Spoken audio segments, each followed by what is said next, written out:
Labą dieną. Šios dienos mūsų pamokėlės tema Esu mandagus. Išsiaiškinsime, kaip suprasti teigiamas ir neigiamas savo elgesio paskatas ir motyvus.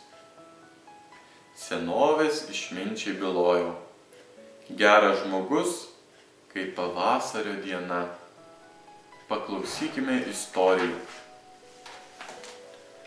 Kadai buvo toks šuo, kuris ypač mėgdavo pulti iš pasalų. Nesykio nesulojęs kandžioti žmonės. Visiems, kas tik atvykdavo su reikalais pas to šuns savininką, ten eiti visados būdavo baisu ir pavojinga.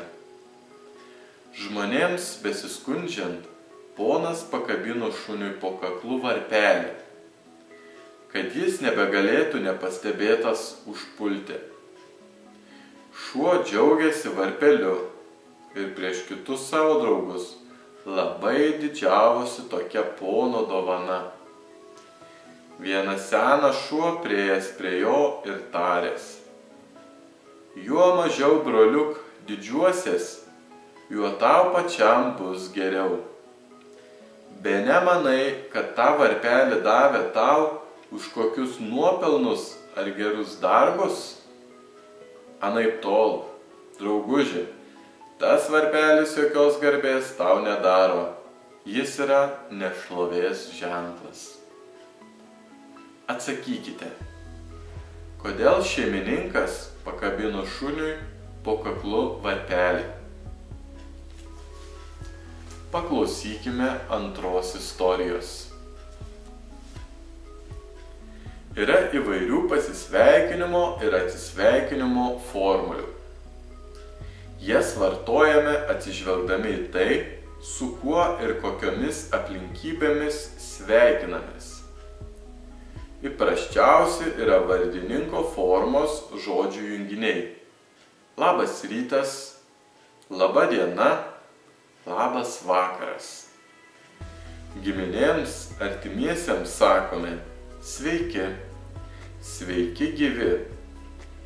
To paties amžiaus arba jaunesniam giminaičiui, draugui galima trumpai sakyti: labas, sveikas.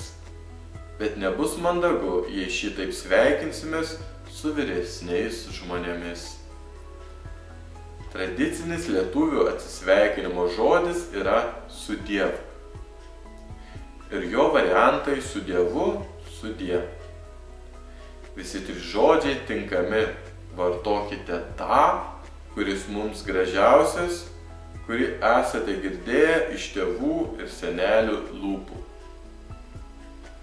Atsisveikindami su artimaisiais žmonėmis, jeigu su jais dažniau susitinkame, galime sakyti: iki pasimatymo arba iki pasimatant, iki kito susitikimo, iki kito karto.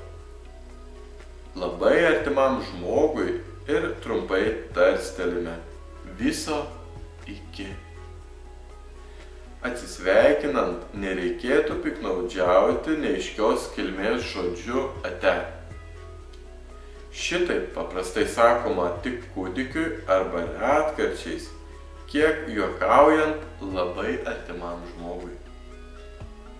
Atsakykite, kodėl mes mandagiai pasisveikiname ir atsisveikiname.